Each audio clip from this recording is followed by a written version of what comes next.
नमस्कार दोस्तों, decode exam में आप सभी का स्वागत है। आज की क्लास में हम लोग डिस्कस करने वाले हैं RO ARO GS mock test 75, जिसमें कि 35 प्रश्न होंगे। ये प्रश्न हिंदी और इंग्लिश दोनों माध्यम में दिए गए हैं और ये प्रश्न आपके आने वाली परीक्षाओं के लिए बहुत ही महत्वपूर्ण है।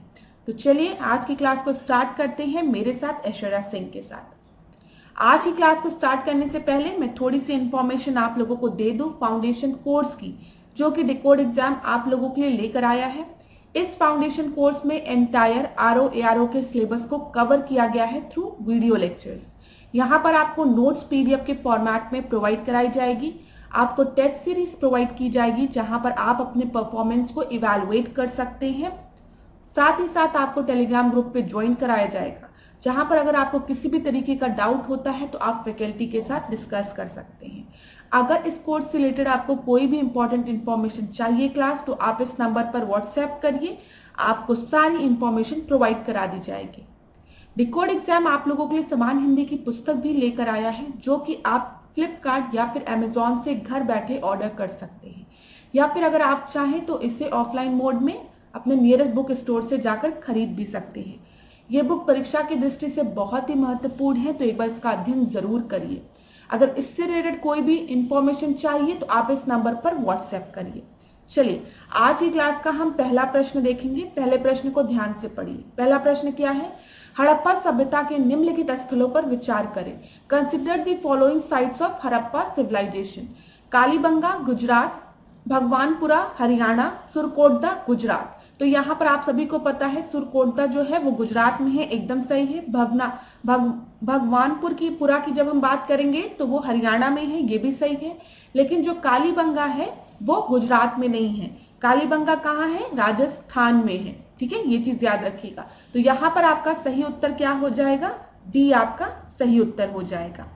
अब क्लास यहाँ पर एक और इंपॉर्टेंट साइट की हम बात कर ले, आलमगीरपुर। आलमगीरपुर की अगर हम बात करेंगे तो आलमगीरपुर कहां पर है? आलमगीरपुर यूपी में है। यूपी के किस जिले में है? मेरठ में है, याद रखिएगा। किस नदी के किनारे है? हिंडन नदी के किनारे है। हिंडन नदी किसकी सहायक नदी है? यमुना की सहायक नदी है। ठीक है, इतने पॉइंट्स आपको याद रखने। क्यों? क्योंकि यूपी का प्रश्न हो गया ये, और अगर यूपी स्पेशल प्रश्न पूछा जाएगा तो हो सकता है आलमगीरपुर के बारे में पूछ ले। तो हिंडन नदी, यमुना की सहायक नदी, जिला मेरठ, याद रखिएगा। 1974 में पंजाब के विश्वविद्यालय के द्वारा इसकी खोज की गई थी। इस स्थल को और किस नाम से जाना जाता है ये भी देख लीजिए। परसराम का खेड़ा जाना के नाम से भी इसे कहा जाता है, इस स्थान को कहा जाता है। ठीक है, परसराम का खेड़ा। तो पेपर में अगर आपसे कभी पूछे कि परसराम का खेड़ा किससे कहा जाता है तो आप याद रखेंगे आलमगीरपुर को। चलिए अगला प्रश्न अब हम देखते हैं। दूसरा प्रश्न देखिए, मौर्य काल में कृषि उपजों में चना को क्या कहा जाता है? तो यहां पर what was called gram in the agriculture produce in the modern period, मतलब ग्राम को क्या कहा जाता है, यहाँ पे चना को क्या कहा जाता है ये बोला गया है। अब देखिए यहाँ पर क्या क्या ऑप्शन आपको दिया गया है। कलाय, ठीक है, ब्रीही, शाली या फिर मास। तो यहाँ पर कलाय चने को कहा जाता था, याद रखिएगा। ठीक है, कलाय। मौर्य काल में चने को कलाय कहा जाता था। और ब्रीही किसको कहा जाता था? चावल को। किसको कहा जाता था? चावल को, याद रखिएगा। और शाली की अगर हम बात करें, ये किसको कहा जाता था? धान को कहा जाता था। ठीक है, और मास की अगर हम बात करें तो मास उड़द को कहा जाता था। तो ध्यान में रखिएगा इन बातों को। चलिए अगला प्रश्न हम देखते हैं। दूसरे का ए आपका सही था। तीसरा प्रश्न हम देखते हैं। तीसरा प्रश्न क्या है? बहमनी साम्राज्य के किस शासक ने अपनी राजधानी गुलबर्ग से बीदर स्थानांतरित कर दी थी? ठीक है, किसने अपने कैपिटल को गुलबर्ग से बीदर शिफ्ट कर दिया था? ये पेपर का प्रश्न है। तो चलिए हम लोग देखते हैं इस प्रश्न का सही उत्तर क्या होगा। इस प्रश्न का आपका सही उत्तर होगा डी, अहमद शाह ने।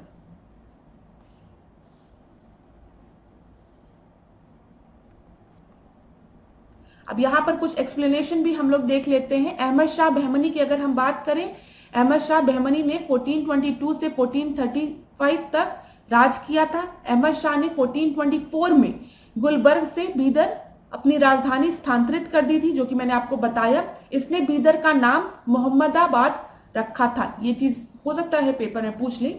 अहमद शाह बहमनी का उल्लेख इतिहास में शाह वली या फिर संत अहमद के नाम से भी किया जाता है।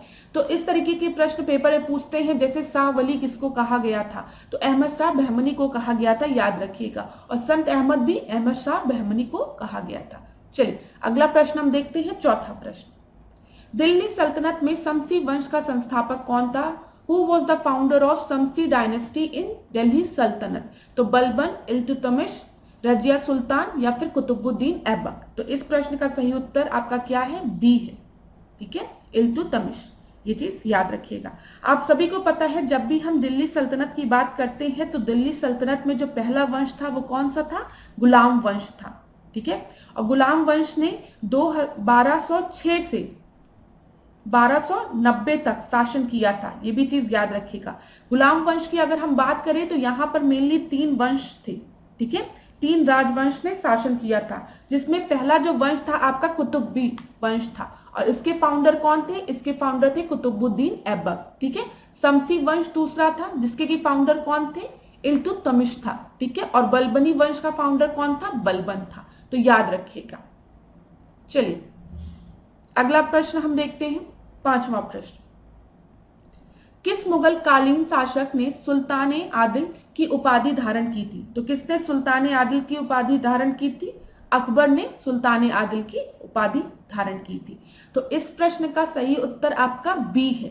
अब यहां पर हम व्याख्या थोड़ा डिस्कस कर लेते हैं। देखिए, मजहरनामा एक लिखित दस्तावेज था जिसे अकबर ने सितंबर 1579 में फतेहपुर सीकरी में घोषणा की थी, जिसकी इस दस्तावेज को तैयार करने में शेख मुबारक ने महत्वपूर्ण भूमिका निभाई थी, और मजहर दस्तावेज पर हस्ताक्षर करने के बाद अकबर ने सुल्तान आदिल की उपाधि धारण की थी।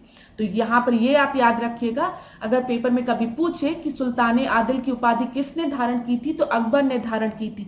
और कब धारण की थी, तो आप याद रखेंगे मजहर जो कि एक दस्तावेज था उस पर हस्ताक्षर करने के बाद अकबर ने इस उपाधि को धारण किया था। ठीक है, मजहर में अकबर को अमीर उल मोमिनीन के नाम से उल्लेखित किया गया है। याद रखिएगा ये भी चीज। चलिए अगला प्रश्न हम देखते हैं, 6वां प्रश्न। बड़गांव की संधि किसके मध्य हुई थी? तो ट्रीटी ऑफ बड़गांव जो है वो किसके मध्य हुआ था, ये पूछा गया प्रश्न है पेपर में। ठीक है, तो यहां पर माधवराव व अंग्रेज, सिंधिया व अंग्रेज, होलकर व अंग्रेज या फिर होलकर व सिंधिया के बीच में।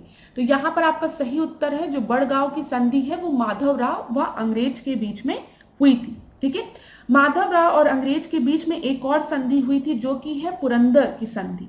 ठीक है, ये भी याद रखिएगा। अगर पूछे आपसे पुरंदर की द्वितीय संधि जो कि 1776 में हुई थी वो किसके मध्य हुई थी, तो वो भी माधवराव और ब्रिटिशर्स के बीच में हुई थी। ठीक है, यहां पर देख लीजिए, बड़गांव की संधि प्रथम मराठा युद्ध जो कि 1776 से 82 के दौरान भारत में ईस्ट इंडियन कंपनी की सरकार की ओर से कर्नल कर्नाक और मराठा के मध्य हुई थी। बड़गांव की संधि कब हुई थी? 1779 में माधवराव और अंग्रेजों के मध्य हुई थी। इसके अलावा माधवराव और अंग्रेजों के मध्य ही पुरंदर की संधि की द्वितीय संधि 1776 में हुई थी। तो दोनों याद रखिएगा आप लोग, बड़गांव की संधि और जो मैंने आपको बताया पुरंदर की संधि के बारे में।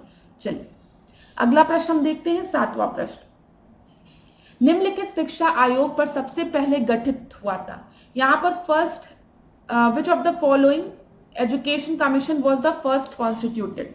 देखिए, अगर आप सबसे पहले कमीशन को देखेंगे ना तो वो आपका हंटर कमीशन हो गया, उसके बाद रेले कमीशन है। ठीक है, लेकिन यहाँ पर अगर आप ऑप्शन में देखेंगे तो यहाँ पर रेले कमीशन दिया है, ठीक है, हार्टोंग कमीशन दिया है, वर्धा योजना दिया है और सर्जेंट योजना दिया है। इस वजह से आपका सही उत्तर जो है वो क्या हो जाएगा, वो ए हो जाएगा। ठीक है, सबसे पहले रेले कमीशन आई थी। अगर अब यहाँ पर हम देख लेते हैं, आपका दिया गया है हंटर कमीशन। हंटर कमीशन के पहले एक और आता है वुड डिस्पैच।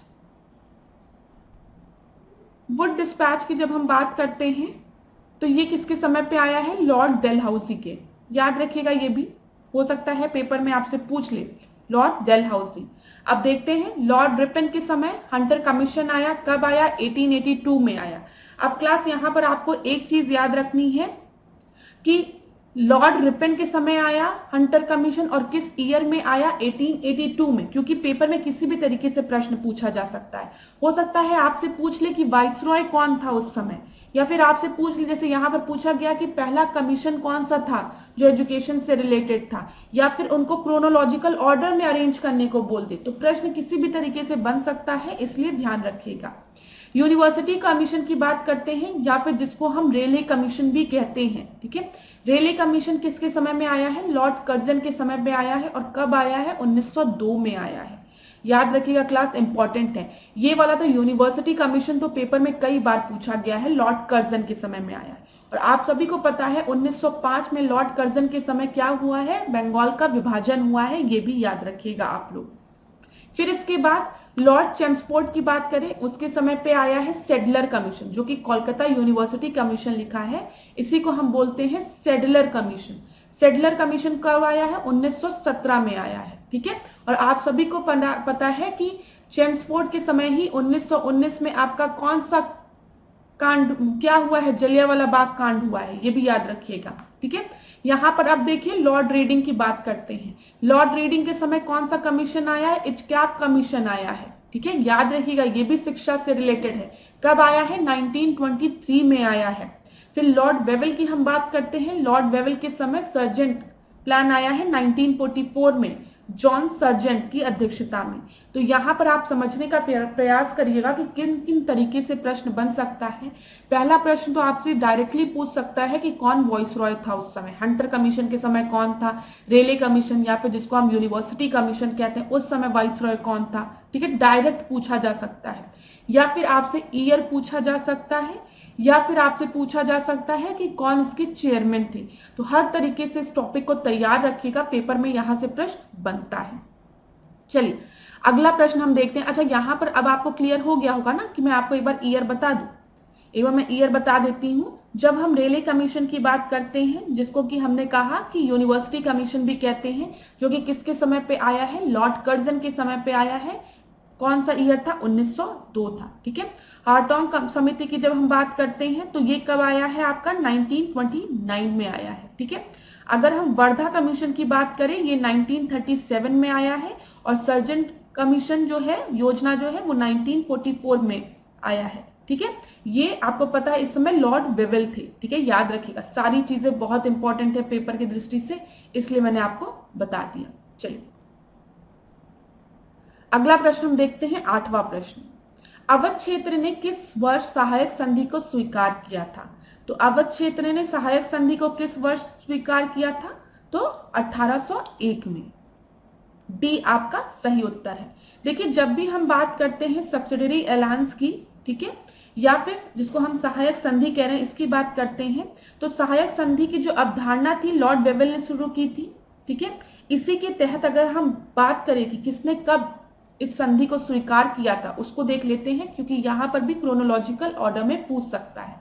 सहायक संधि की अवधारणा लॉर्ड वेलेस्ले ने शुरू की थी। क्लास इसके पहले अगर मैंने कुछ गलत बोल दिया तो उसको सही करिए। लॉर्ड वेलेस्ले ने शुरू की थी, और इसके तहत सहायक संधि स्वीकार करने वाले राज्य जो हैं वो है हैदराबाद 1798 में, मैसूर ने 1799 में, तंजौर ने 1799 में, अवध ने 1801 में, ठीक है, 1802 में पेशवा ने, 1803 में भोसले ने, और सिंधिया ने 1804 में आपकी सहायक संधि की अवधारणा को स्वीकार किया था। ये चीज आप याद रखिएगा, और लॉर्ड वेलेस्ले तो जरूर याद रखिएगा, इस पे ध्यान दीजिएगा। चलिए 9वें प्रश्न को अब हम देखते हैं। निम्नलिखित में से भारतीय राष्ट्रीय आंदोलन की कौन सी घटना सबसे पहले घटित हुई?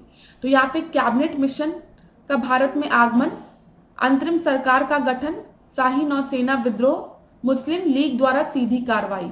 तो क्या लिखा हुआ है, सबसे पहले कौन सी घटना घटी, ये पूछा गया है। तो अगर हम कैबिनेट मिशन की बात करें तो कैबिनेट मिशन कब आया है? मार्च में आया है, 1946 में, ठीक है। अंतरिम सरकार की अगर हम बात करें तो ये आपका अगस्त में 1946 में, ठीक है। अगर हम नौसेना विद्रोह की बात करें तो ये फरवरी 1946 में, और मुस्लिम कार्रवाई दिवस की बात करें तो ये भी आपका अगस्त में है, 16 अगस्त में है, ठीक है, 16 अगस्त 1946, ठीक है। अब देखिए यहाँ पर ये याद रखिएगा कि मुस्लिम लीग द्वारा सीधी कार्रवाई, ठीक है, जो आपका 16 अगस्त को शुरू की गई थी। और अगर हम अंतरिम सरकार की बात करें तो ये आपका 24 अगस्त 1946 में हुआ था। तो अब अगर आप इसको अरेंज करेंगे तो सबसे पहली घटना कौन सी है? सबसे पहले आपकी शाही नौसेना विद्रोह हुआ था। सी आपका सही उत्तर है। क्लास देखिए इस तरीके का पेपर में प्रश्न बन सकता है और ये एक आसान प्रश्न है लेकिन डिफिकल्ट प्रश्न भी है। अगर आपने पूरी क्रोनोलॉजी को एक सही तरीके से समझा होगा, हिस्ट्री को सही तरीके से पढ़ा होगा एक स्टोरी के फॉर्म में, तो आप इसको कर सकते हैं। और अगर आपने नहीं पढ़ा होगा तो ये क्वेश्चन आपके लिए डिफिकल्ट हो जाएगा। क्यों डिफिकल्ट हो जाएगा? क्योंकि जितने भी इवेंट्स हैं वो 1946 में ही हो रहे हैं आपके, ठीक है, इसलिए हो जाएगा। तो चलिए यहाँ पर आपका सही उत्तर सी है। 10वें प्रश्न को हम देखते हैं। आजाद मुस्लिम कॉन्फ्रेंस के संस्थापक कौन थे? तो आजाद मुस्लिम कॉन्फ्रेंस के फाउंडर कौन थे पूछा गया है। यहाँ पे अल्लाह बख्श जो है ये इसके फाउंडर थे। अल्लाह बख्श आपके फाउंडर थे आजाद मुस्लिम कॉन्फ्रेंस के, याद रखिएगा, ठीक है। अब यहाँ पर देखिए अल्लामा मशरिकी दिया गया है, ठीक है, अल्लामा मशरिकी के बारे में दिया गया है। तो इन्होंने किस पार्टी का गठन किया था? तो इन्होंने खाकसार पार्टी का, किस पार्टी का? खाकसार पार्टी का गठन इन्होंने किया था। अब्दुल गफर खान की अगर हम बात करें तो ये तो पेपर में कई बार पूछा गया है, ठीक है, कई बार पूछा गया है। तो आप याद रखेंगे खुदाई खिदमतगार पार्टी का, खुदाई खिदमतगार, ये पेपर में कई बार पूछा गया है तो इसको भूलने की गलती मत करिएगा। अगर पेपर में रिपीट कर दिया तो आप लोग इसको गलत मत करके आइएगा, ठीक है, खुदाई खिदमतगार। फिर फजलुल हक की अगर हम बात करें तो इनके द्वारा कृषक पार्टी, कृषक पार्टी का गठन हुआ था। तो ये भी नाम आप याद रखिएगा, ठीक है। एक बार मैं आपको और रिपीट करा दूं। जब हम बात करते हैं आजाद मुस्लिम कॉन्फ्रेंस के संस्थापक की तो अल्लाह बख्श की बात हम करेंगे। अल्लामा मशरिकी की अगर हम बात करेंगे तो इन्होंने खाकसार पार्टी का गठन किया था। अब्दुल गफ्फर खान ने खुदाई खिदमतगार पार्टी बनाई थी, ठीक है। और आपको पता होना चाहिए खुदाई खिदमतगार पार्टी ने कांग्रेस का सपोर्ट किया था, ठीक है, स्वतंत्रता आंदोलन में। और फजलुल हक की जब हम बात करेंगे तो इन्होंने कृषक प्रजा पार्टी का गठन किया था। चलिए अगला प्रश्न, हम 11वें प्रश्न को हम देखते हैं। भारत मानक समय की यमोत्तर रेखा किस राज्य से नहीं गुजरती है? ठीक है, तो किस राज्य से नहीं गुजरती है? उत्तर प्रदेश, छत्तीसगढ़, उड़ीसा, आंध्र प्रदेश। क्लास यहां पर अगर हम देखें तो यहां पर आपके सबसे गुजरती है। ये आपका, अगर अभी मैप में मैं आपको दिखाती हूं, यहां पर दूसरा ऑप्शन एक और कुछ लिख लीजिए। यहां पे आप उत्तराखंड लिख लीजिए, ई ऑप्शन बना लीजिए और लिख लीजिए उत्तराखंड, ठीक है। यहां पर उत्तराखंड लिख लीजिए। अब यहां पर सही उत्तर जो होगा वो ई हो जाएगा, ठीक है, उत्तराखंड से नहीं गुजरती है। अब यहां पर मैप में देखते हैं हम, इस प्रश्न का जो सही उत्तर होगा वो ई होगा। ये सारे ऑप्शन जो आपके दिए गए हैं वो सही है क्योंकि इन सभी से गुजरती है। यहां पर देख लीजिए, अब आप लोग यहां पर इसको सही करिए, यहां पर आप लोग ई कर लीजिएगा, ठीक है। यहां पर देखिए मैप में जब हम बात करते हैं, ये देखिए सबसे पहले यहां पर आपको दिख रहा है उत्तर प्रदेश, उत्तर प्रदेश के बाद मध्य प्रदेश से सटी हुई है, ठीक है। फिर इधर देखिए छत्तीसगढ़ से होकर जा रही है, फिर यहां पर उड़ीसा हो गया, उड़ीसा के बाद आपका क्या हो गया? आंध्र प्रदेश हो गया, ठीक है। तो ये याद रखिएगा, ये 5 जिलों से आपके भारतीय मानक समय यमोत्तर रेखा गुजरती है, ये 5 राज्यों से।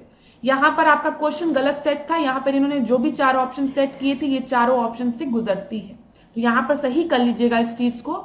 चलिए अगला प्रश्न हम देखते हैं। अगला प्रश्न क्या है? निम्नलिखित जनजातियों पर विचार कीजिए। भूटिया जनजाति सिक्किम में, भोटिया और भूटिया, भोटिया जनजाति सिक्किम में और भूटिया जनजाति उत्तर प्रदेश में। तो मैं आपको बता दूं यहां पर दोनों ही गलत सुमेलित हैं। क्यों गलत सुमेलित है? जब हम भोटिया की बात करते हैं, भोटिया की, तो भोटिया जनजाति जो है वो उत्तर प्रदेश में, यूपी में पाई जाती है। और भूटिया जनजाति की जब हम बात करते हैं तो भूटिया जनजाति सिक्किम में या फिर वेस्ट बंगाल में रहती है, ठीक है। तो यहां पर आपका दोनों ही गलत है, तो आंसर क्या हो जाएगा? डी आपका सही उत्तर हो जाएगा। चलिए यहाँ पर देख लीजिए क्लास, भारत में अगर हम बात करें अधिकतम जनजाति आबादी की परसेंटेज में, ठीक है, परसेंटेज के हिसाब से देखें तो यहाँ पर सबसे पहले मिजोरम है, फिर लक्षद्वीप है, मेघालय है, नागालैंड है, याद रखिएगा। अब पेपर में कई बार लेप्चा जनजाति के बारे में पूछा गया है, तो आप याद रखेंगे जो लेप्चा जनजाति है, लेप्चा, वो कहां पर मिलती है, सिक्किम में मिलती है, ठीक है। बिहार की अगर हम बात करें तो बिहार में कई बार पूछा गया मुंडा के बारे में, याद रखिएगा, एक मुंडा विद्रोह भी हुआ था, खोंड के बारे में पूछा गया है, तो इन दोनों जनजातियों के बारे में आप याद रखेंगे। मध्य प्रदेश में भील, मिहाल, बिरहोर कई बार पूछा गया है, ठीक है, कमार पूछा गया है, याद रखिएगा, जो भी मैं टिक लगा रही हूं उसको याद रखिएगा। उड़ीसा की अगर हम बात करें तो यहाँ पे चेंचू जनजाति के बारे में पूछा गया है, गोंड जनजाति के बारे में पूछा गया है, जटायु के बारे में पूछा गया है, संथाल के बारे में पूछा गया है, खरिया के बारे में पूछा गया है, ठीक है, उराव के बारे में पूछा गया है। पंजाब की जब हम बात करते हैं तो गद्दी के बारे में भी पूछा गया है, ठीक है, भोट के बारे में पूछा गया है। अब क्लास एक काम करिए, मैं इसको इरेज कर देती हूँ, आप लोग स्क्रीनशॉट ले लीजिए। जनजाति से रिलेटेड प्रश्न पेपर के लिए बहुत इंपॉर्टेंट है, ये मैंने आपको कई बार टेस्ट में बताया है, तो इसका आप लोग स्क्रीनशॉट जरूर लीजिए, ठीक है। अब हम लोग अगले प्रश्न को नहीं, अगले प्रश्न के पहले और जनजातियों को हम डिस्कस करेंगे। यहाँ पे अंडमान निकोबार वाली जो है वो सबसे ज्यादा इंपॉर्टेंट है, ठीक है। अंडमान निकोबार द्वीप समूह, ओंगी, आरबा, उत्तरी सेंटिनली, ठीक है, अंडमानी, निकोबारी और सोपन, ये आप जरूर याद रखिएगा। ओरांग भी दिया रहता है ऐसे भी करके, ठीक है, तो ये याद रखिएगा। अंडमान निकोबार वाली ये बहुत इंपॉर्टेंट है क्योंकि पेपर में कई बार डायरेक्टली पूछा गया है कि अंडमान निकोबार में कौन कौन सी जनजातियां पाई जाती हैं। अरुणाचल प्रदेश की बात करेंगे तो अबोर पूछा गया है, ठीक है, यहाँ पे मिसमी पूछा गया है, ठीक है, सिंगपो पूछा गया है, ये सब पूछा गया है, ठीक है, अक्का पूछा गया, डफला भी पूछा गया है, ये भी इंपॉर्टेंट है। तमिलनाडु में तो हर बार पूछा जाता है कि टोडा जनजाति कहाँ पाई जाती है, तो टी से तमिलनाडु, टी से टोडा, तो ये कहाँ मिलती है, तमिलनाडु में मिलती है, ठीक है, ये याद रखिएगा। जो भी चीजें बता रही हूं उसको तो याद रखिएगा। पुनिया याद रखिएगा, तमिलनाडु में ये पूछा गया है। कर्नाटक की अगर हम बात करें तो कर्नाटक में चेंचू, कोया, ठीक है, फिर यहाँ पे येरवा, कोरमा, टोडा, ठीक है, जेनु, हक्की, इनके नाम याद रखिएगा। क्लास देखिए, सारे जनजातियों के नाम आपको याद नहीं रह सकते हैं, ये सही बात है, लेकिन जो पेपर में बार बार रिपीट की जाती है एटलीस्ट वो याद कर लीजिए कि कौन सी जनजाति वो कहाँ पाई जाती है। तो जो रिपीट की जाती है मैं उनके बारे में आपको बता रही हूँ। त्रिपुरा की जब हम बात करेंगे तो यहाँ पे आप संथाल, भील, ठीक है, रियांग याद रखिएगा, ठीक है, भूटिया याद रखिएगा, मुंडा याद रखिएगा और लुसाई याद रखिएगा, पूछा गया है। कश्मीर की जब हम बात करते हैं तो भरवर बाल, ठीक है, और गुर्जर। गुजरात में आपका पूछा जाता है, देखो कौन सा पूछा जाता है, यहाँ पे टोडिया पूछा गया था, ठीक है। फिर उत्तर प्रदेश में तो आपको सारा याद रखना है, बुक्सा, थारू, महागीर, ठीक है, फिर उसका सोरका, फिर खरवार, फिर थारू, राजी और जौनसारी, ठीक है। उत्तरांचल की बात करेंगे या फिर उत्तराखंड की बात करेंगे, इसको कर लीजिए, भूटिया, जौनसारी और राजी, ये पूछा गया है। राजी पूछा गया है कहां पर, तो ये उत्तराखंड में, याद रखिएगा। अब मेघालय में आप सभी को पता है गारो, खासी, जैंतिया। कुकी याद रखिएगा, कुकी पूछा गया है, कुकी कहाँ की जनजाति है, मणिपुर की है, ठीक है, याद रखिएगा। असम व नागालैंड की बात करें तो बोडा हो गया आपका, डाफला पूछा गया है, मिश्मी पूछा गया है, ठीक है, मिकिर पूछा गया है, फिर गारो, खासी, कुकी, ये हो गया। झारखंड की बात करें तो यहाँ पे संथाल याद रखिएगा, असुर याद रखिएगा, बैगा याद रखिएगा, ठीक है। फिर आप याद रखिएगा यहाँ पर कोरबा याद रखिएगा, गोंड याद रखिएगा, हो भी याद रखिएगा, और भील, कोल, खरवार, ये सब पूछे गए हैं। चलिए स्क्रीनशॉट ले लीजिएगा क्लास, अगर आपको मन करे, नहीं तो आप कहीं और से पढ़ रहे हैं तो वो भी अच्छी बात है। चलिए 13वें प्रश्न को अब हम देखते हैं, निम्नलिखित राज्यों पर विचार करिए। अब इनको हमें अरेंज करना है किसमें, डिसेंडिंग ऑर्डर में, कोस्ट लाइन के अकॉर्डिंग। तटीय रेखा की बात की गई है, ठीक है, तो सबसे ज्यादा तटीय रेखा किसकी है, आप सभी को पता है, गुजरात की है। 3 होगा सबसे पहले, तो 3 आपको 3 ऑप्शन में दिया गया है। गुजरात के बाद जब हम बात करते हैं तो आता है कौन सा, बताइए, गुजरात के बाद आता है आंध्र प्रदेश, ठीक है, आंध्र प्रदेश के बाद क्या आता है, तमिलनाडु आता है, तमिलनाडु के बाद महाराष्ट्र आता है, ठीक है। महाराष्ट्र के बाद उड़ीसा आता है और उड़ीसा के बाद कर्नाटक आता है। तो गट मॉक करके याद रखिए। तो यहां पर आप देखेंगे तो सबसे पहले 3 हो जाएगा, फिर 2 हो जाएगा, तमिलनाडु दिया नहीं गया है, ठीक है, महाराष्ट्र दिया नहीं गया है, तो फिर क्या हो जाएगा, उड़ीसा हो जाएगा, नहीं तमिलनाडु दिया गया है, तो 3 2 1 और फिर उड़ीसा चौथा। तो यहां पर आपका सही उत्तर क्या हो जाएगा, बी हो जाएगा, 3 2 1 4, 3 2 1 4। 14 प्रश्न को देखते हैं। निम्नलिखित में से कौन सा युग्म सुमेलित है। अब कौन सा युग्म सुमेलित है बोला गया है। रिवर दी गई है, उनकी ट्रिब्यूटरीज दी गई है। तो सबसे पहले आपको झेलम दिया गया है, रामगंगा दिया गया, कृष्णा दिया गया है, कावेरी दिया गया है, ठीक है। तो हम देखते हुए चलते हैं। यहाँ पे अगर हम खोन की बात करें तो खोन किसकी सहायक नदी है, खोन जो है वो आपके रामगंगा की सहायक नदी है, ये बिल्कुल सही है। यहाँ पे सुमेलित पूछा गया है और बी आपका बिल्कुल सही है, तो बी आपका सही होगा, ठीक है। अब यहाँ पर हम और को देखते हैं। जब हम वर्धा की बात करते हैं तो वर्धा के सामने कृष्णा दिया गया है, ठीक है। वर्धा तुंगभद्रा की सहायक नदी है, याद रखिएगा। किसकी सहायक नदी है, तुंगभद्रा की सहायक नदी है वर्धा, ठीक है। फिर जब हम ब्राह्मणी की बात करते हैं, ये किसकी सहायक नदी है, ये कावेरी की सहायक नदी है, नदी नहीं है ये, कावेरी की नहीं, ये महानदी की सहायक नदी है, ये चीज याद रखिएगा आप, ठीक है। इतनी चीजें क्लियर हो गई। अब यहाँ पे जब हम स्पीति की बात करते हैं तो झेलम दिया गया है। स्पीति जो है वो झेलम की सहायक नदी नहीं है, वो किसकी नदी सहायक नदी है, सतलज की। तो एक ही ऑप्शन जो आपका रामगंगा के सामने खोन दिया है वो आपका सही है। तो इस प्रश्न का सही उत्तर आपका बी है। अदर ऑप्शंस को भी हमने एक्सप्लेन कर लिया। चलिए 15 प्रश्न को देखते हैं। भारत में मिट्टियों का सबसे बड़ा वर्ग कौन सा है, ठीक है। भारत में मिट्टियों का सबसे बड़ा वर्ग कौन सा है, एंटीसोल, एल्फीसोल, इंसेटिसोल, ठीक है, इंसेप्टिसोल जिसको कि हम बोलते हैं, ठीक है, एल्टीसोल। तो यहाँ पे देख लीजिए सबसे बड़ा जो क्लास है सॉइल का वो है इंसेप्टिसोल, ठीक है। सी आपका सही उत्तर है। व्याख्या देख लेते हैं। भारत में मिट्टियों का सबसे बड़ा वर्ग जो है वो है इंसेप्टिसोल, ठीक है। इंसेप्टिसोल एक उपजाऊ मृदा है जिसका कि क्षेत्रफल 39% पर है, ठीक है। एंटीसोल मृदा की बात करें तो 28% क्षेत्रफल है, ठीक है। एल्फीसोल की बात करें तो 13% और एल्टीसोल की बात करें तो 2.5%। तो यहाँ पे बस आप ये याद रखिएगा किसका कितना परसेंट है, आपको याद करने की जरूरत नहीं है। बस आप ये याद रखिएगा इंसेप्टिसोल जो है वो एक उपजाऊ मृदा है जिसका कि क्षेत्रफल भारत में 39% है, जो कि सबसे बड़ा वर्ग है, ठीक है। अगला प्रश्न हम देखते हैं, 16वां प्रश्न। निम्नलिखित में से कौन सा विकल्प भारत के आर्थिक नियोजन में योजना अवकाश को दर्शाता है। तो यहाँ पर जो आपका लीप था, ठीक है, उसके बारे में बात किया गया है, योजना अवकाश की बात की गई है, ये चीज याद रखिएगा आप। तो ये कौन सा ईयर था जब योजना अवकाश हुआ था, तो वो 1966 से 1969, ठीक है।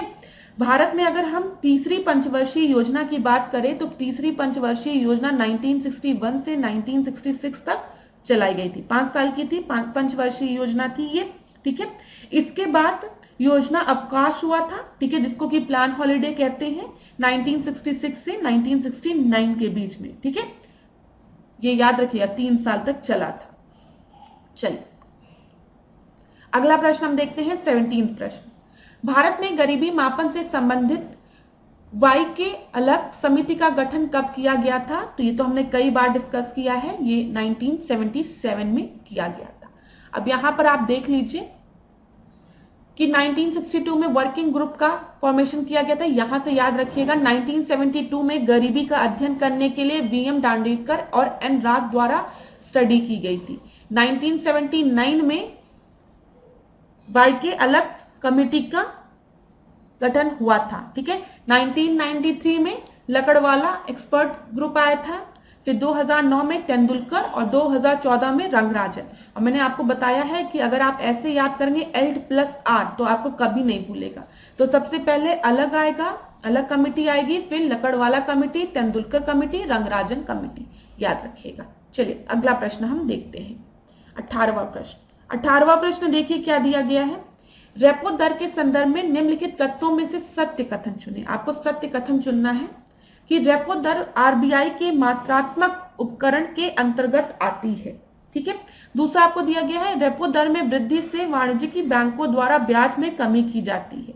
अब क्लास रेपो रेट जो है वो आपकी क्वांटिटेटिव इंस्ट्रूमेंट में आती है आरबीआई के, ये बिल्कुल सही है।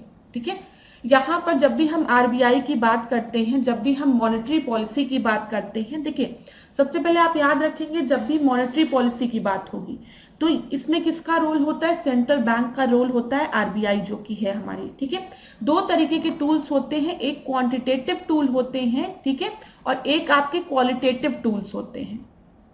क्वालिटेटिव टूल्स होते हैं, याद रखिएगा ये चीज, क्वांटिटेटिव टूल्स होते हैं और क्वालिटेटिव टूल्स होते हैं। तो टूल्स के अंदर आपका, जैसे मैंने आपको बताया क्या क्या आता है, बैंक रेट आता है, ठीक है, सीआरआर आता है, एसएलआर आता है, ठीक है, यहाँ पे रेट्स आते हैं आपके। ठीक है, जब क्वालिटेटिव टूल्स की हम बात करते हैं तो यहाँ पे आपका क्रेडिट रेशनिंग आ गया, मॉरल सुएशन आ गया, ठीक है, फिक्स्ड मार्जिन रिक्वायरमेंट आ गया। ये चीज याद रखिएगा, पेपर में कभी कभी पूछ लेता है कि क्वांटिटेटिव टूल्स कौन से हैं और क्वालिटेटिव टूल्स कौन से हैं, तो उस समय आपको याद होना चाहिए। अब यहाँ पर जो दूसरा ऑप्शन आपको दिया गया है कि जब भी हम रेपो रेट बढ़ाएंगे, जब भी रेपो रेट इंक्रीज होगा तो जो इंटरेस्ट में रिडक्शन होगा, नहीं, रेपो रेट अगर आपका इंक्रीज होगा तो जो इंटरेस्ट, रेपो रेट दर में वृद्धि से वाणिज्यिक कॉमर्शियल बैंक की बात हो रही है, द्वारा ब्याज में कमी की जाती है। ठीक है, increase in repo rate led to the reduction in the interest by a commercial bank, नहीं, जो इंटरेस्ट में बढ़ोतरी की जाती है। समझ में आ रहा है, ये चीज आप याद रखिएगा, ये चीज आप याद रखिएगा।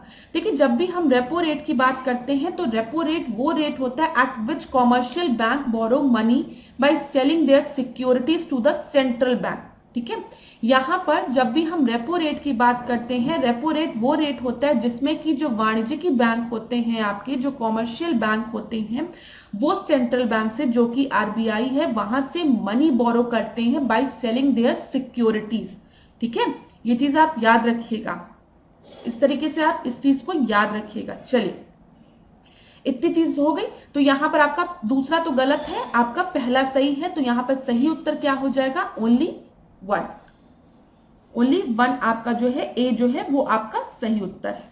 19वें प्रश्न को अब हम देखते हैं, निम्नलिखित में से कौन सा युग्म सुमेलित नहीं है, कौन सा युग्म सुमेलित नहीं है इसको देखते हैं। ठीक है, सांसद आदर्श ग्राम 2014, ठीक है, श्रमेव जयते 2016, हृदय 2015, उज्ज्वला 2016। तो अब देखिए यहाँ पे श्रमेव जयते योजना की शुरुआत कब की गई थी, 2016 में, 2016 में की गई थी, यहां लिखा गया है, तो यहां पर 2016 नहीं 2014 होगा, इसको 14 करिए। ठीक है, अब आपको पता है यहां पे श्रम की बात की गई है तो लेबर से रिलेटेड ये आपकी योजना थी, और सब आपका सही दिया गया है। सांसद आदर्श ग्राम 2014 ये मैंने आपको बता दिया, श्रमेव जयते 2014, हृदय 2015, उज्ज्वला 2016, एकदम सही। तो इस प्रश्न का सही उत्तर आपका क्या हो जाएगा, बी हो जाएगा। 20वें प्रश्न को हम देखते हैं, यहाँ पे स्टॉक मार्केट दिए गए हैं और किस कंट्री के ये स्टॉक मार्केट है उसकी बात की गई है। तो चलिए देखते हैं, सबसे पहले यहाँ पर कौन सा सही सुमेलित नहीं है पूछा गया है, इसको ध्यान में रखिएगा। ठीक है, ये जरूर ध्यान में रखा करिए कि नहीं है कि पूछा गया सुमेलित है। तो यहाँ पर जब हम बात करते हैं, एक एक को देखते हुए चलते हैं, जब हम सेट की बात करते हैं तो ये थाईलैंड का है, एकदम सही है। ठीक है, बोवेस्का की जब हम बात करते हैं, ठीक है, तो ये आपका ब्राजील का है, ये भी आपका सही है। ठीक है, आईपीसी की जब हम बात करते हैं तो ये मैक्सिको का है, ये भी सही है। अब यहाँ पर आपका बचा मिडटेल, मिडटेल की जब हम बात करते हैं तो ये कनाडा का नहीं है, ये किसका है, ये इटली का शेयर बाजार है। ठीक है, इटली हो गया, स्टॉक मार्केट है, इटली का स्टॉक मार्केट है मिटेल। तो यहां पर आपका सही उत्तर क्या हो जाएगा, बी हो जाएगा, 20वें का बी आपका सही उत्तर है। चलिए 21वां प्रश्न हम देखते हैं, वर्तमान राष्ट्रपति के चुनाव के लिए नामांकन हेतु वर्तमान में कितने प्रस्ताव होने चाहिए। ठीक है, तो कितने प्रस्ताव होने चाहिए, 40, 30, 20 या फिर 50। तो यहां पर 50 होने चाहिए, डी आपका सही उत्तर है। अब यहाँ पर देख लीजिए, वर्तमान में राष्ट्रपति के नामांकन हेतु 50 प्रस्ताव व 50 अनुमोदक की अनिवार्यता है। अगर 1997 के पूर्व की हम बात करें 1997 की, तो यह संख्या 10-10 थी, मतलब 10 प्रस्ताव होने चाहिए और 10 अनुमोदक होने चाहिए। लेकिन आपको पता है कि इससे क्या होगा, खाली 10 की बात की जाती थी तो जिसको मन करता था वो राष्ट्रपति चुनाव लड़ने के लिए तैयार हो जाता था। तो बहुत लोग तो अपने नाम को पॉपुलर करने के लिए वो राष्ट्रपति चुनाव में खड़े हो जाते थे कि भाई चलो इसी बहाने कुछ नाम पॉपुलर होगा, कुछ दिन अपना आराम से जिंदगी बीतेगी। तो 10 कितनी बहुत स्मॉल वैल्यू थी, तो इसको बाद में बढ़ाकर 50-50 कर दिया। तो देखिए इस कदम का उद्देश्य इस चुनाव से गैर गंभीर उम्मीदवारों को बाहर करना था। इसके अलावा उम्मीदवारों को जमानत राशि के तौर पर 15,000 रुपए जमा करने होते हैं। तो ये याद रखिएगा, 50 प्रस्तावक और 50 अनुमोदक और 15,000 रुपए जमा करने पड़ते हैं। चलिए अगला प्रश्न हम देखते हैं, 22वां प्रश्न। 22वां प्रश्न क्या है, सुप्रीम कोर्ट से रिलेटेड है। संविधान का कौन सा अनुच्छेद उच्चतम न्यायालय को अभिलेख न्यायालय घोषित करता है? तो यहां पर which article of the constitution declared the supreme court as a court of record? तो 124, 126, 129, 131। तो यहां पर आपका सही उत्तर क्या है, सी है। 129 में सुप्रीम कोर्ट को as a court of record बोला गया है। अब हम बात कर लेते हैं कुछ और इंपॉर्टेंट पॉइंट्स में कि अनुच्छेद 124 का जो संबंध है वो आपको पता है सुप्रीम कोर्ट की स्टैब्लिशमेंट से रिलेटेड है। 126 में क्या बोला गया है, कार्यकारी मुख्य न्यायाधीश की नियुक्ति से रिलेटेड है ये, ठीक है। 131 में उच्चतम न्यायालय की आरंभिक अधिकारिता है और 129 में उच्चतम न्यायालय को अभिलेख न्यायालय घोषित किया गया है। चलिए 23वां प्रश्न देखते हैं, पंचायती राज से संबंधित एल.एम. सिंघवी की स्थापना किस वर्ष हुई थी? तो एल.एम. सिंघवी कमेटी की स्टैब्लिशमेंट कब हुई थी बताइए? ये स्टैब्लिशमेंट आपका 1986 में हुआ था, 1986 में, याद रखिएगा, ठीक है। अब क्लास यहां पर जब हम बात करते हैं कुछ और कमिटीज की जो कि आपकी पंचायती राज इंस्टीट्यूट से रिलेटेड है, जैसे कि आपको याद रखना चाहिए यहां पर जीवीके राव कमेटी, ठीक है, उसका गठन कब हुआ था? 1985 में हुआ था, ठीक है। अशोक मेहता कमेटी की हम बात करें, उसका गठन कब हुआ था? 1977 में हुआ था। बलवंत राय मेहता कमेटी, आप सभी को पता होगा पंचायती राज इंस्टीट्यूशन की जब भी बात आती है तो बलवंत राय मेहता कमेटी की बात आती है, ठीक है। एल.एम. सिंघवी का गठन कब हुआ था? 1986 में हुआ था, ठीक है। अच्छा एक चीज और याद रखिएगा, एल.एम. सिंघवी कमेटी का गठन जो है वो 1968 में हुआ था और इसने पंचायती राज संस्थाओं को संवैधानिक दर्जा देने की सिफारिश की थी। तो पेपर में कई बार प्रश्न ये पूछता है कि पंचायती राज संस्थाओं को संवैधानिक दर्जा देने की सिफारिश किस कमेटी ने की थी? तो वो थी आपकी एल.एम. सिंघवी कमेटी, ठीक है। ज्यादातर जब बोला जाता है कि पंचायती राज इंस्टीट्यूशन तो लोग बलवंत राय मेहता कमेटी की बात करते हैं, ठीक है। तो वो आपका जब पहली बार पंचायत की स्थापना, पंचायती इंस्टीट्यूट की स्थापना जो कि नागौर में आपकी हुई थी, तो उस समय उनके रिकमेंडेशन पे हुई थी पंचायती राज इंस्टीट्यूशन की गठन। लेकिन अगर पूछेगा संवैधानिक दर्जा किसके द्वारा दिया गया तो वो एल.एम. सिंघवी के द्वारा दिया गया है, ठीक है, ये याद रखिएगा जरूर। चलिए 24वें प्रश्न को अब हम देखते हैं, भारतीय संविधान में विधि द्वारा स्थापित प्रक्रिया किस देश के संविधान से ग्रहण की गई है?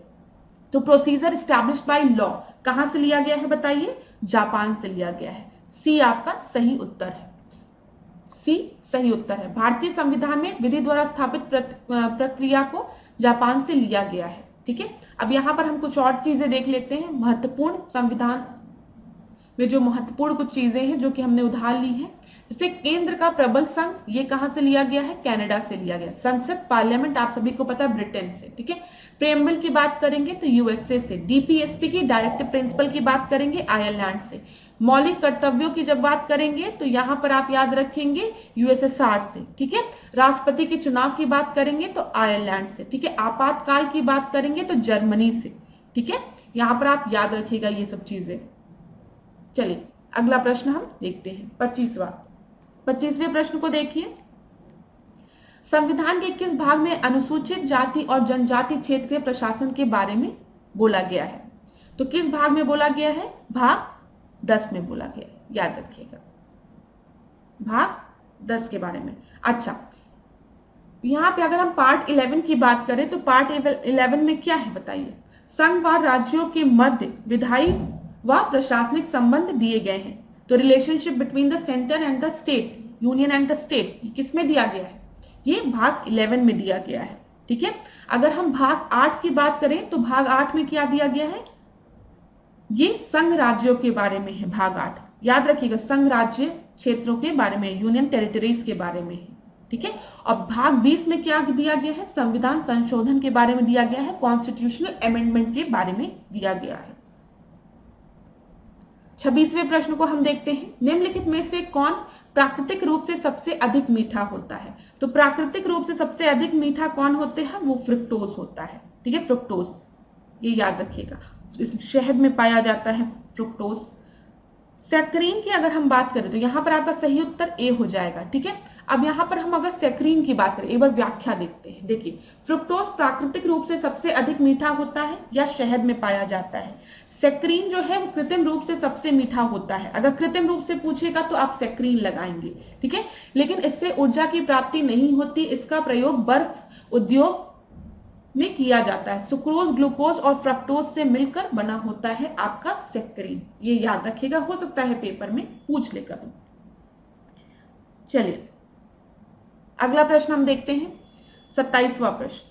27वां प्रश्न, यहाँ पर आपको विटामिन दिए गए हैं, उनके रासायनिक नाम दिए गए हैं। अब ये हमने कई बार डिस्कस किया है तो हम बहुत टाइम नहीं देंगे अब ऐसे प्रश्नों को। मैंने आपको पहले भी बताया है, जब भी विटामिन से रिलेटेड प्रश्न आता है तो मेनली 2-3 तरीके से आता है। ठीक है, यहाँ पर मैंने आपको बताया है, जब भी हम विटामिन बी और सी की बात करेंगे तो ये आपके वाटर सॉल्युबल होंगे।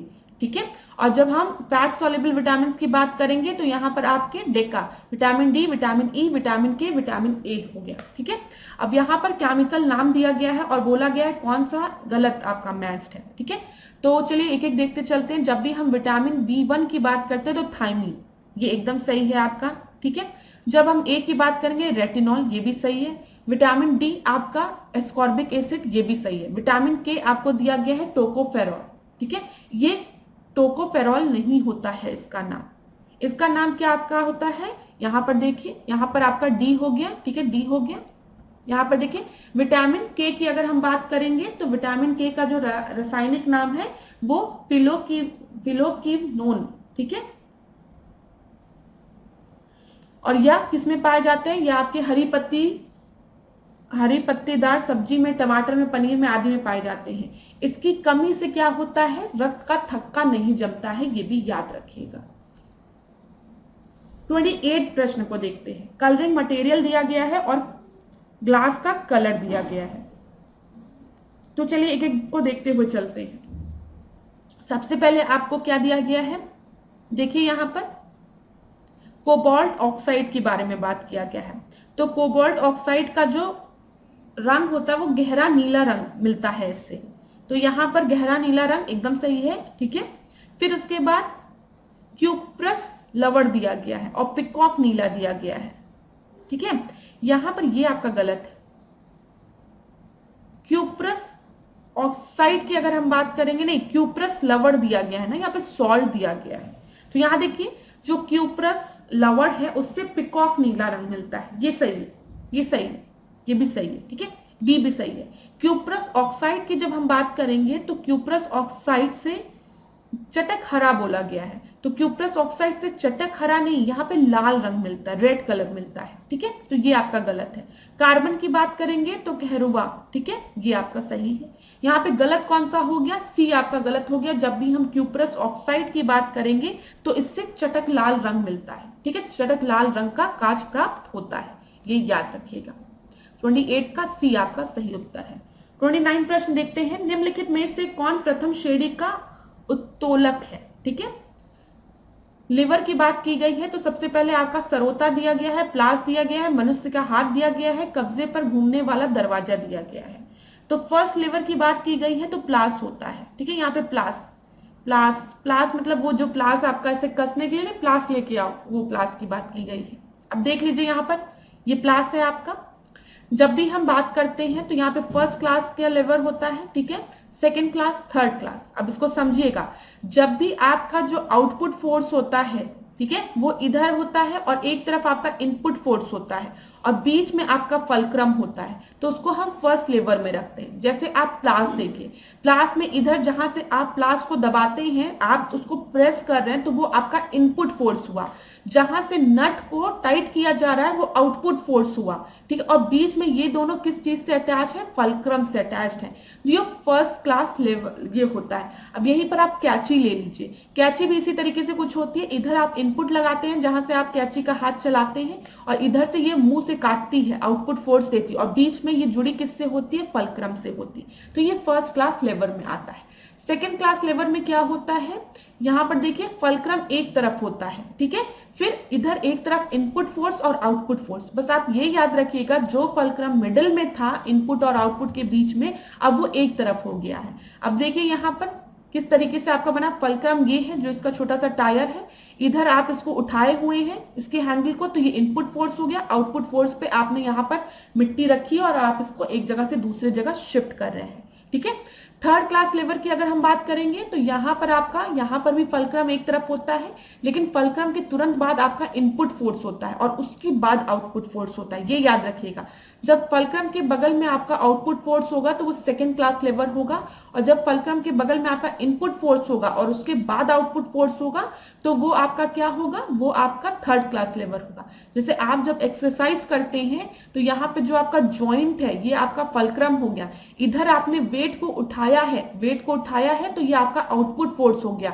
और वेट कहाँ, ये यहाँ पे आप ये देखिए, ये आपका आउटपुट फोर्स हो गया, आप वेट को उठा रहे हैं, और ये आपका जहां पे बॉडी पे जहां पे प्रेशर पड़ रहा है वहां से आप इनपुट फोर्स दे रहे हैं। तो ये चीज आप याद रखिएगा। चलिए अगला प्रश्न हम देखते हैं। 30 प्रश्न को देखिए, यहां पर निम्नलिखित में से कथनों में सत्य कथन कौन सा है। तो बोला गया है कि वेवलेंथ के जो आपका एसआई यूनिट है वो मीटर है। फिर रेडियो वेव्स के पास सबसे ज्यादा मैक्सिमम वेवलेंथ होती है। तो यहाँ पर सही है, दोनों सही है, सी आपका सही उत्तर हो जाएगा, ठीक है। जब भी हम वेवलेंथ की बात करेंगे, हम तरंग दैर्घ्य की बात करेंगे तो लैम्डा से इसको रिप्रेजेंट करते हैं, और इसकी एसआई यूनिट की अगर हम बात करेंगे तो मीटर होती है। 31 प्रश्न को अब हम देखते हैं। यहाँ पे कोयला अवस्थिति है और उत्पादक क्षेत्र है, तो लोकेशन ऑफ कोल है और प्रोडक्शन एरिया है। और आपसे क्या बोला गया है, which of the following is matched, कौन सा करेक्टली मैच्ड है, ठीक है।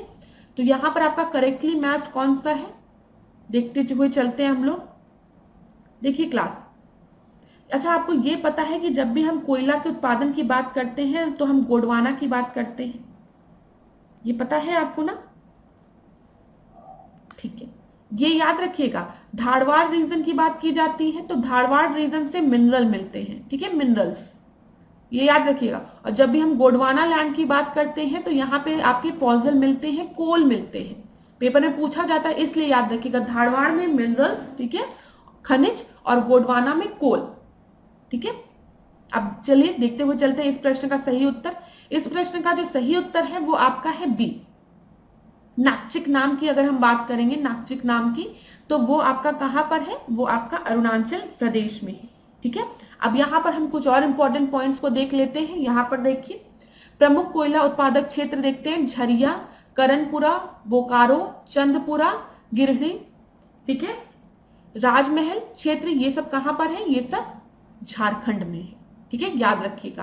कालाकोट की अगर हम बात करेंगे, कालाकोट कहां पर है, जम्मू कश्मीर में, उमरसार गुजरात में, पलाना राजस्थान में, बाहुर पौंडीचेरी में या पुडुचेरी में, नीचा होम जम्मू कश्मीर में, बरकला क्षेत्र केरल में, माकू कई बार पेपर में पूछा है असम में, ठीक है, नवेली भी पूछा है तमिलनाडु में, और नाकचिक नाम क्षेत्र अरुणाचल प्रदेश में। तो ये चीज क्लियर हो गई होगी आपको, ठीक है। चलिए 32 प्रश्न को अब हम देखते हैं। यहां पर निम्नलिखित में से कौन सी चोटियां नेपाल हिमालय में पाई जाती है। तो कौन सी चोटियां नेपाल हिमालय में पाई जाती है, कंचनजंगा नेपाल हिमालय में पाई जाती है, मकालू नेपाल में पाई जाती है, एवरेस्ट जो है वो नेपाल में पाई जाती है, एकदम सही है, ठीक है। ये तीनों आपके सही है। तो यहां पर आपका सही उत्तर क्या हो जाएगा, 1 2 3 4, ठीक है, 1 2 3 4। चलिए प्रश्न देखते हैं 34। भारत में शीतकालीन मानसून पवनें स्थल से समुद्र की ओर चलने के कारण समानता वर्षा नहीं करती। शीत ऋतु में वर्षा पश्चिमी विक्षोभ के कारण होती है। तो 34 का आपका जो सही उत्तर है, यहां पर आप समझने का प्रयास करिए, दोनों ही आपका सही उत्तर है, ठीक है। दोनों ही सही उत्तर है, लेकिन एक दूसरे को एक्सप्लेन नहीं कर रहे हैं। Winter monsoon winds generally do not receive rainfall due to their movement from land to sea. ये लैंड टू सी आपका मूवमेंट होता है, और rainfall in winter is due to the western disturbance. आज की क्लास का हम आखिरी प्रश्न देखेंगे, 35वां प्रश्न। 35वां प्रश्न क्या है? राष्ट्रीय जलमार्ग 2 का विस्तार निम्नलिखित में से किन क्षेत्रों के मध्य है? तो नेशनल वाटर वे सेकंड की बात की गई है, किनके मध्य है?